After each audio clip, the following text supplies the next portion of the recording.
Halo guys, kembali lagi bersama Bang Jago. Seperti biasa, admin selalu mendoakan kalian semoga selalu dalam keadaan sehat dan dalam kondisi terbaik. Di video kali ini admin akan melanjutkan cerita dari Ni Tian Jijun. Penasaran dengan kelanjutan alur ceritanya? Dan tak berlama-lama langsung saja kita masuk yuk ke isi ceritanya. Setelah prosesi penyiksaan selesai, kali ini Li Jikuan kemudian pulang serta mengadu pada kakaknya yakni Li Jian. Tentu sebagai seorang kakak, ia pastilah membelanya dan seketika marah ketika melihat adiknya yang sudah terluka. Di sana Li Jian menanyakan mengenai orang yang menyiksanya, yang tiada lain tiada bukan yakni itu pemuda viral yang siapapun pasti mengetahuinya. Setelah mengetahuinya, ia pun bergegas pergi untuk menemukan Tan Yun. Di sisi lain, terlihat kali ini Tan Yun tengah mengobrol dengan teman-teman kebun obatnya. Selang beberapa lama, kemudian muncullah Li Jian yang datang menantangnya. 给我滚出来！ 不好了，李自安杀来了！ 既然来了，那就把命留下。 Daikon Shen seketika juga mengetahuinya dan ia pun akhirnya paham mengenai Tan Yun yang memang selalu membuat keributan. Dengan perasaan marah, Li Jian tanpa ragu akan berniat untuk membunuh Tan Yun. Tentu kedatangannya itu hanyalah untuk membalaskan dendam adiknya karena di tempo lalu telah disiksa dengan sangat kejam. Namun meski begitu Tan Yun tak takut dan siap untuk meladeninya. Tanpa banyak bacot, Tan Yun seketika menyerangnya dan akhirnya ia pun berhasil menjatuhkannya. 给我碎！ Tentu Li Jian nampak tak percaya dengan kekuatan Tan Yun yang hanya tingkat 7 saja itu bisa membuat dirinya kewalahan. Dirinya yang tak terima kemudian ia pun kembali bangkit dan siap untuk membalasnya. Namun tepat di saat itu seketika tetua Shen muncul dan langsung menghentikannya. 现在正式向你发出生死之战， 万万不可答应！ Tentu ia tahu bahwa jika Tan Yun bukanlah lawan dari Li Jian yang merupakan murid dari tetua 12. Namun tanpa disangka-sangka, Tan Yun seketika menantangnya dan membuat tetua Shen itu merasa sangat kesal guys. 站住！我应战。他乃太魂境大圆满。 Namun meski begitu nasi sudah menjadi bubur, aturan sekte memang tak bisa dilanggar. Dengan itu mau tak mau tetua Shen akhirnya membiarkan Tan Yun untuk bertarung. Dan dengan ini pertarungan hidup dan mati akhirnya dimulai.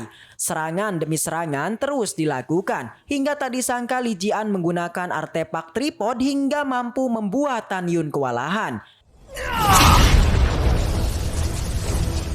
是何其血！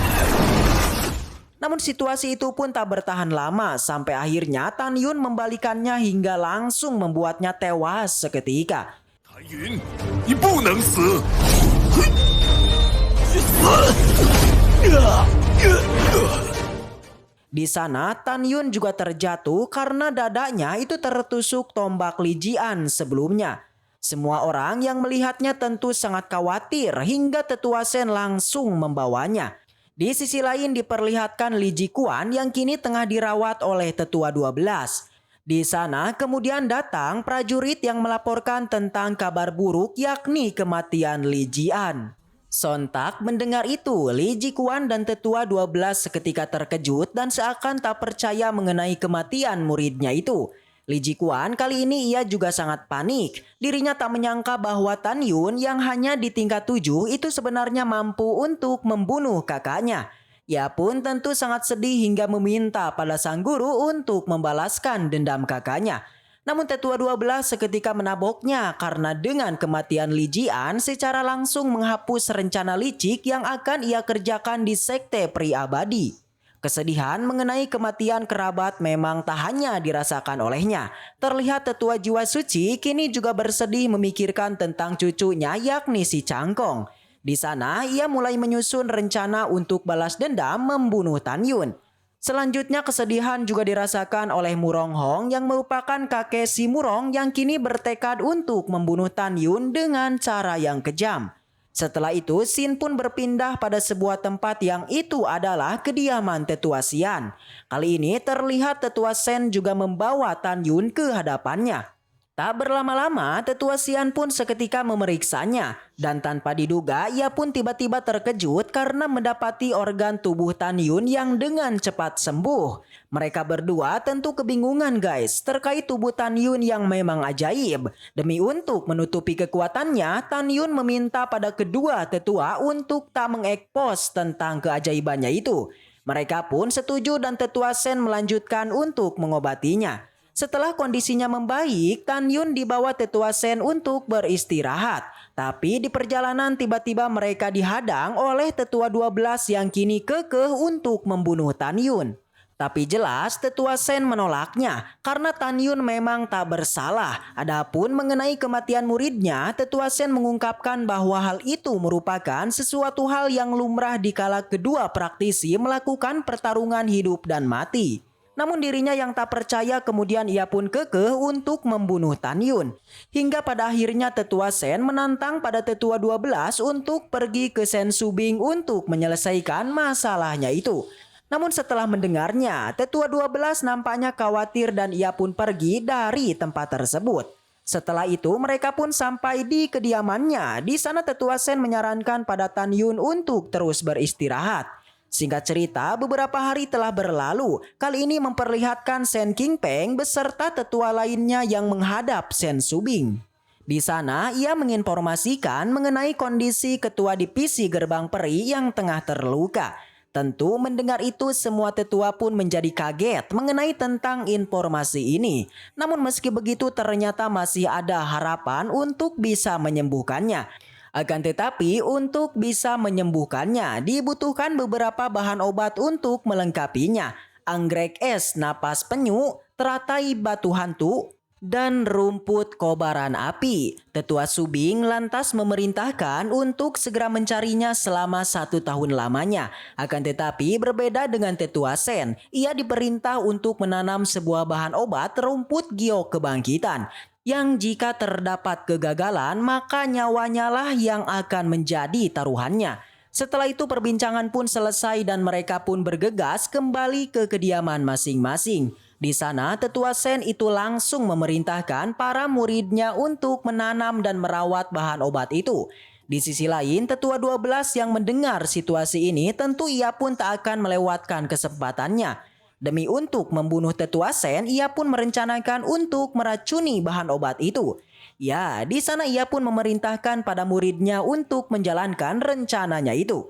Dan dengan itu, Li Jikuan setuju dan pergi dari tempat tersebut. Tak lama setelah itu Tan Yun akhirnya kembali bangkit guys. Ia pun langsung menemui Tetua Sen untuk mengambil artefak dari pertarungannya.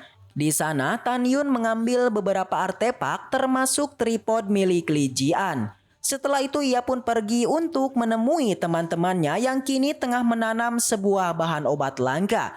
Tak lama setelah itu ia pun kemudian kembali pergi, tepatnya ia berencana untuk melakukan perjalanan jauh keluar dari divisi pil obat. Di sana Tan Yun tentu bertemu dengan Daniu yang merupakan penjaga gerbang kebun obat. Di sana Daniu melaporkan mengenai tentang keanehan terkait para murid divisi jiwa binatang dan jiwa suci yang selalu melihat ke arahnya. Mendengar itu Tan Yun tentu sudah paham guys mengenai gerak-gerik dari mereka yang hanyalah ingin membalas dendam. Namun meski begitu ia masihlah santuy karena Tan Yun memiliki sebuah perahu tingkat terbaik yang sangat cepat. Kali ini dirinya bertujuan untuk pergi ke kota Peng yakni markas tetua penegak hukum.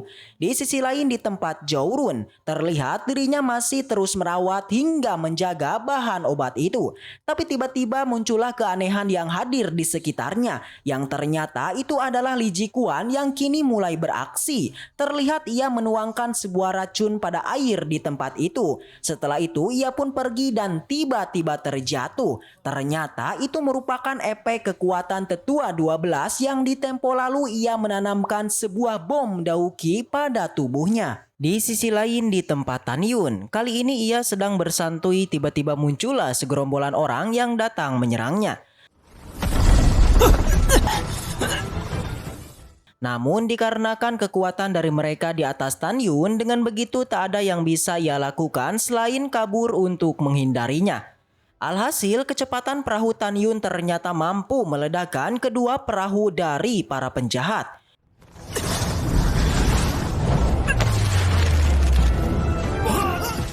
Nah, setelah kekuatan mereka berkurang, kali ini Tan Yun pun bergerak dan siap untuk melakukan pertarungan. Serangan demi serangan terus dilancarkan, teknik demi teknik terus dikeluarkan. Alhasil kali ini Tan Yun masihlah kewalahan dan memutuskan untuk pergi meninggalkan tempat tersebut. Semua orang nampak kebingungan karena faktanya mereka kini tak bisa mengejarnya karena Tan Yun memiliki perahu kelas terbaik yang tak diragukan lagi kecepatannya. Meski begitu, mereka kini mengira mengenai tujuan Tan Yun, yakni divisi binatang, divisi senjata, dan divisi 5 jiwa. Tak lama setelah itu Tan Yun akhirnya sampai di depan gerbang kota Pang. Di sana ia pun bergegas masuk, namun sebelum itu ia menyamar sebagai gelandangan karena berharap bisa lolos dari para penjaga itu. Tapi tak disangka mereka malah kekeh untuk meminta bayaran bagi siapapun orang yang masuk ke kota Peng. Karena tak mau membuat masalah, Tan Yun di sana memberikan tentang apa yang diinginkan mereka. Namun dipastikan setelah ini orang-orang di tempat ini akan mendapati jalan buntu, yakni kematian. Singkat cerita, Tan Yun pun sampai di sebuah pasar. Jelas ia berniat menjual beberapa artefaknya yang salah satunya mata air jiwa. Semua orang di tempat itu sangat antusias. Sampai-sampai di sana mereka pun melongo di saat Tan Yun menyebutkan satu persatu tingkatan dari mata airnya. Setelah mendengar semua penjelasannya, kali ini satu persatu mulai melakukan transaksi barter hingga membelinya dengan batu roh. Setelah sekian lama melakukan perdagangan, Tan Yun akhirnya mendapatkan batu roh dan juga beberapa api yang diinginkan. Setelah itu ia pun pergi ke sebuah tempat yang itu adalah toko rune. Ia pun memasukinya dan langsung membeli beberapa rune kelas atas yang tentu sangatlah mahal. Setelah membayarnya, Tan Yun pun akhirnya pergi dan menuju pada tempat lain. Kali ini ia menuju toko pedang untuk membelinya. Namun tak disangka di saat ia memasukinya, tiba-tiba muncullah aki-aki yang tak ada angin, tak ada hujan langsung mengusirnya. Tentu tanpa banyak cincong, Tan Yun itu langsung menghajarnya dan terjadilah sebuah pertarungan. 在老子面前撒野！饿了你！何人敢在我万宝灵阁撒野？ Tak lama setelah itu muncullah dua petinggi dari toko pedang yang sontak menghentikan pertarungan dari mereka. Dia adalah Senior Jong dan Gong Sun. Dengan temperamennya, Senior Jong mengusir semua orang dan menginterogasi Tan Yun. Tapi Tan Yun memanglah cerdas. Di sana ia mengetahui pavilion ini yang terlihat seperti sarang bandit. Sontak mendengar itu, keduanya menjadi kesal hingga meminta pada Tan Yun untuk menjelaskan perkataannya itu. Setelah menjelaskannya, Senior Gong Sun kemudian menginterogasi anak buahnya yang tanpa diduga memanglah benar. Ternyata bukanlah Tan Yun yang membuat masalah, melainkan itu adalah anak buahnya yang seketika mengusirnya. Setelah keduanya selesai, keduanya pun meminta maaf dan mempersilahkan Tan Yun untuk memasuki pavilionnya. Setelah itu, Tan Yun menanyakan mengenai keberadaan pedang terbang kelas terbaik. Dengan sedikit tak percaya, pelayan itu pun menjawab bahwa pedang yang dicari Tan Yun itu berada di lantai kedua pavilion ini. Setelah mengetahuinya, Tan Yun pun segera pergi untuk mencarinya. Setelah sampai, ia pun melihat-lihat semua senjata pedang di tempat itu. Ia menanyakan mengenai pedang kelas terbaik dengan semua atribut. Namun lagi-lagi si pelayan kembali mempertanyakannya karena pavilionnya itu bukanlah pelelangan Huangpu yang terdapat praktisi pengguna 11 pedang. Yang diketahui bahwa pelelangan di Sekte Huangpu selalu diadakan sebulan sekali. Namun meski begitu, si pelayan belum pernah mendengar mengenai praktisi yang bisa menggunakan pedang semua atribut. Bahkan sampai-sampai Senior Gong Sun yang sudah tak tahan, ia pun sontak mengusir Tan Yun. Namun tak lama setelah itu sang senior menjadi terpaku di saat Tan Yun benar-benar mampu memilih pedang dengan atribut berbeda. Bahkan memilih pedang yang telah dibuat oleh gurunya. Tentu melihat keajaiban Tan Yun, sang senior menawarkan sebuah diskon jika Tan Yun berhasil menjawab pertanyaannya. Ya, ia meminta Tan Yun untuk menjelaskan secara detail tentang pedang yang ada di tangannya. Dengan sekejap Tan Yun pun menjawabnya dan menjelaskan dengan sangat rinci. Mendengar itu seketika mata hatinya terbuka, bahkan langsung mengira mengenai sosok di depannya merupakan murid pemurnian senjata yang mengerikan. Setelah semuanya selesai, Tan Yun kemudian membayar dan membeli 11 pedang dengan harga yang telah dipotong. Dengan itu ia pun pamit dan pergi dari tempat tersebut. Semua orang nampak melongo dikala melihat Tan Yun yang diantarkan langsung oleh senior Gongsun. Bahkan sang senior bersedia untuk mengobrol dan menanyakan tentang asal-usulnya. Tapi Tan Yun malah menolaknya yang membuat semua orang yang hadir itu nampak iri dengan perlakuannya. Dan dengan itu Tan Yun pun pergi dari tempat tersebut. Lagi-lagi di perjalanan Tan Yun diikuti oleh sebuah kelompok yang berniat membegalnya. Singkat cerita, ia pun sampai di gerbang tadi. Seperti yang telah dijanjikan bahwa Tan Yun akan balas dendam dikala ia bertemu dengan orang-orang di gerbang ini lagi. Yes, dalam sekejap 3 penjaga gerbang itu langsung diratakan. 快点解决他！来了。那今日就把命给我留下。 Melihat anak buahnya terbunuh sia-sia, sang ketua kemudian menjadi marah dan langsung menyerang Tan Yun. Tapi Tan Yun tak meladeninya dikarenakan ia memiliki sebuah rencana yang sangat cemerlang. 将你挫骨摇灰！ Bos gerbang kemudian mengejarnya hingga di sana juga terlihat kelompok tadi yang mengejar Tan Yun. Tentu diketahui tujuan kelompok itu merupakan ingin membegal Tan Yun dan merebut mata air jiwa dari tangan Tan Yun. Di sana mereka pun akhirnya sampai dan langsung mengepung Tan Yun. Dan di saat mereka terus meremehkan Tan Yun, dengan begitu ia pun menjadi tak tahan dan langsung memperlihatkan kekuatannya pada bos gerbang. 我是谁？ Melihat itu mereka menjadi kaget hingga salah satu dari mereka itu sontak mengeluarkan kekuatan naga dan formasi penjara. 印固阵，显。 Dengan pedenya, semua orang di sana dipastikan bisa membunuh Tan Yun dengan kekuatannya. Bahkan seekor naga hijau juga mulai muncul dan langsung melilitnya. Namun meski begitu ini adalah Tan Yun guys. Hanya dengan sedikit gerakan saja ia pun akhirnya mampu menghancurkan naga itu. Dan pertarungan pun kembali terjadi. Serangan demi serangan terus dilancarkan. Sampai akhirnya dalam waktu singkat Tan Yun akhirnya berhasil mengalahkannya dan membunuhnya. 你们愣着做甚？快救我！呀！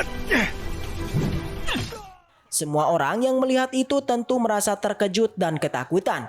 Mereka di sana mulai mencoba untuk menyerang Tan Yun dengan serangan formasi. Dan ternyata hal itu tak berguna lagi guys, karena Tan Yun dengan kekuatannya berhasil menghancurkan formasi di sana.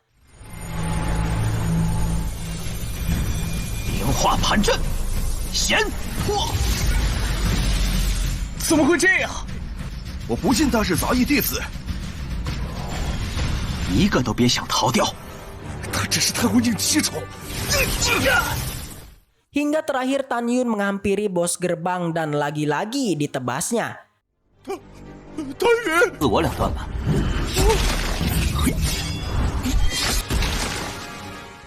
Setelah semuanya selesai dibantai, ia pun kemudian pergi dan kembali ke divisi obat. Di sisi lain di tempat tetua gerbang hukum. Di sana dia mendapati sebuah laporan bahwa anaknya telah terbunuh. Jelas mendengar itu tetua Qiu menjadi sangat sedih hingga memerintahkan untuk membawa mayat anaknya. Dan dengan ini ia pun percaya ternyata anaknya telah tewas dan berjanji selama ia hidup ia akan mencari dalang di balik kematian anaknya. Setelah itu scene berpindah di tempat divisi senjata. Terlihat senior Gongsun melaporkan 11 pedang yang dibuat gurunya yang kali ini telah terjual.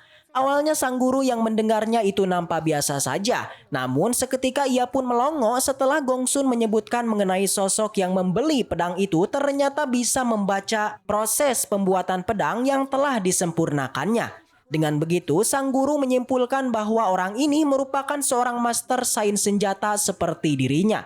Di sana, Gongsun memperlihatkan CCTV yang memperlihatkan bagaimana perawakan dari pemuda itu. Yang langsung Xiao yang melihatnya seketika terkejut dan mengira bahwa itu adalah Tan Yun. Baiklah, mungkin segitu aja untuk pembahasan kali ini dan semoga kita selalu diberikan kesehatan untuk bisa mengawal donghua ini sampai tamat dan sampai jumpa di video selanjutnya. See you again next time and seperti biasa, salam para jagoan.